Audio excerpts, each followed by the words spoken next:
I dedicate this reading to my sweet goddaughter Theodora. Let us, the faithful, celebrate a spiritual feast. Our Lord Jesus Christ, with his great love and joy which fill the souls of the faithful during his holy feast days, exalts us spiritually and truly resurrects us. All we need to do is participate in these feasts and celebrate them with a spiritual appetite. For once we taste the heavenly wine to which the saints will treat us, we will become drunk in spirit. Yolanda, what must we do to live a spiritual life during these feasts? To live through Christ's feasts in a spiritual way, we must keep our minds focused on the holy days themselves and not on the work that we have to do to prepare for them. We should think about the events of each holy day, Christmas, Theophany, Pascha, and so on, and say the Jesus Prayer glorifying God in our heart. This way we will celebrate with reverence every feast day of the Church. For most people who live in the world, Christmas is a time to eat pork, Pascha to eat lamb, and the carnival at the beginning of Lent, the time to throw confetti. But for the true monks, every week is Holy Week. Every Wednesday, Thursday, and Friday, they experience Holy and Great Wednesday, Holy and Great Thursday, and Holy and Great Friday. That is, the days of the Passion of Christ. And every Sunday is for them Pascha, the day of the resurrection. Why must we wait until Holy Week to remember the Passion of Christ?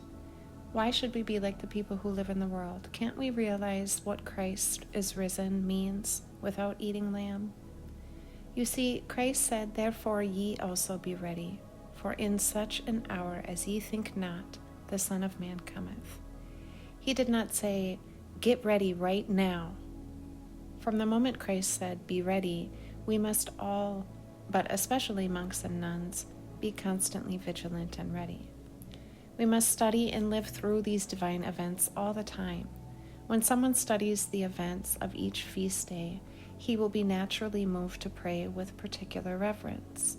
Then, during liturgical services, our mind will be absorbed by the events that we are celebrating, and we will follow with great reverence the chanting of hymns. When our mind thinks divine thoughts, we get to live through these holy events, and in this manner we are transformed. We think of a saint for whom we have a special devotion, or of the saint whose feast day we are celebrating, and our mind rises higher towards heaven. And when we keep the saints in mind, they keep us in mind too, and they come to our assistance. This is how we can start a friendship with them, one that will last forever. And so, even though we may live alone, we will actually share our lives with everybody, with the saints, the angels, the whole world. Imagine being alone and feeling their company. This is the living presence of the saints who are God's children and will reach out to help us, their poor brothers and sisters. Our saints have shed blood, sweat, and tears for the love of Christ.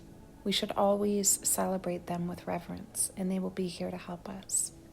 Every time we hear their Synaxarion, quote, "On this same day we commemorate the saint," unquote, we must rise to our feet, like soldiers, standing at attention when the names of their fallen comrades who died heroically are being read.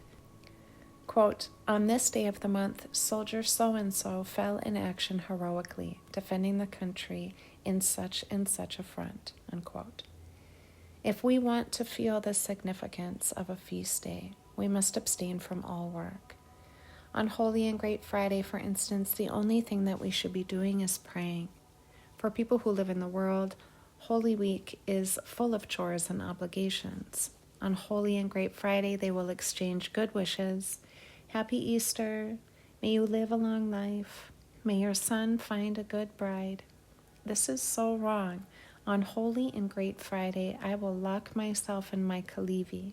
Silence will be of great help to the soul during feast days, It's very much like the time that follows the reception of the great schema, when a monk or nun will spend a whole week in silence to allow divine grace to fill the soul and to appreciate what has actually taken place.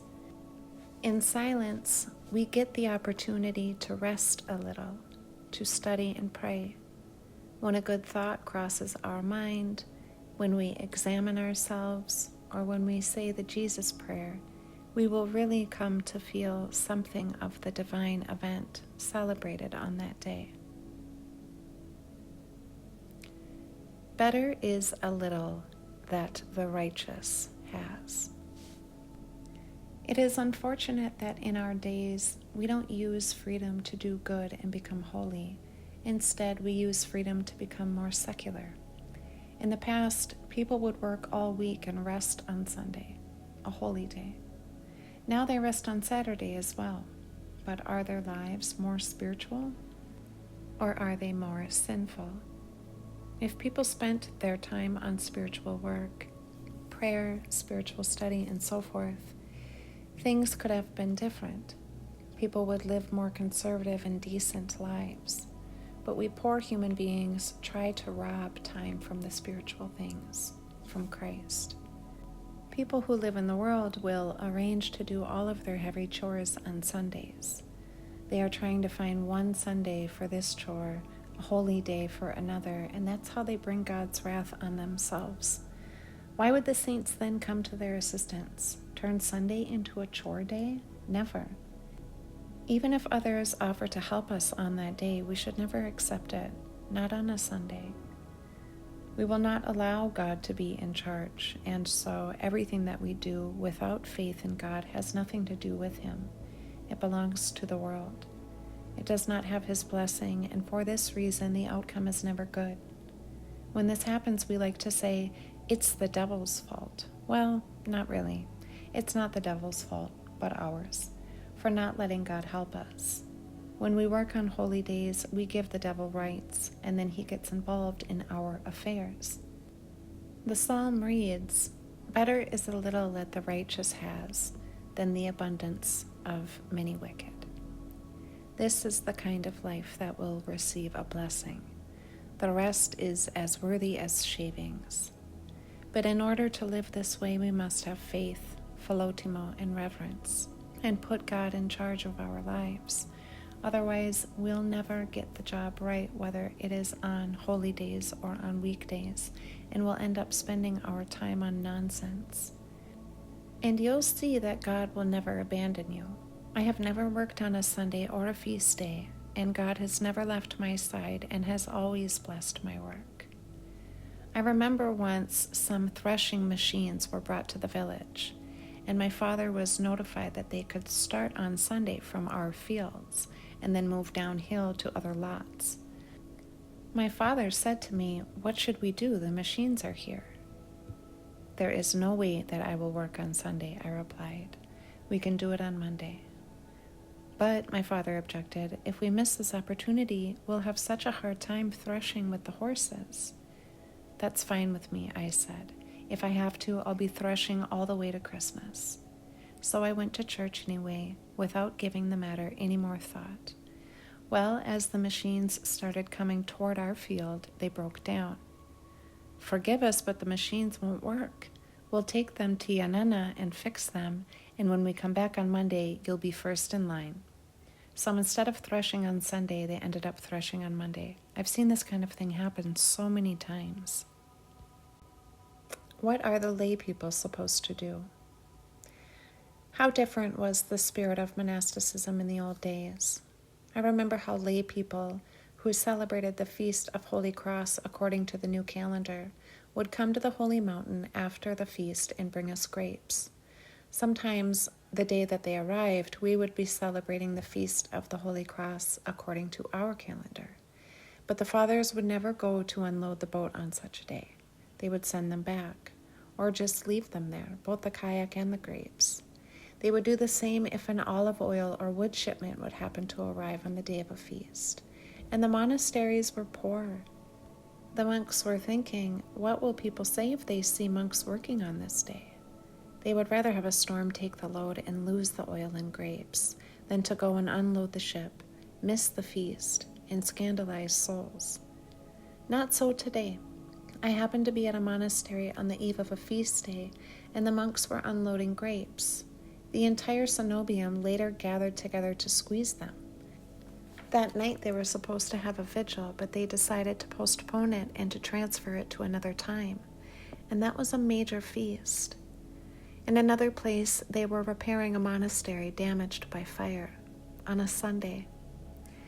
Just wait, it will burn down again. When people who live in the world see these things, they naturally say to themselves, feast days mean nothing anymore. We monks should be especially careful not to work on feast days, not only because doing so is a sin, but because we also become a cause for scandal. We sin twice. People who live in the world are looking for an excuse to justify their sins. They may be working day and night and never observing the feasts. But let them see a monk or nun working on some emergency, and the devil will whisper to them, "Take a look. If priests work, why not you?" A nun may be seen simply airing a blanket on Sunday. And if people see her, they will think, well, if nuns are working, what's wrong with us going to work? That's why we need to be very careful. We don't want to cause a scandal.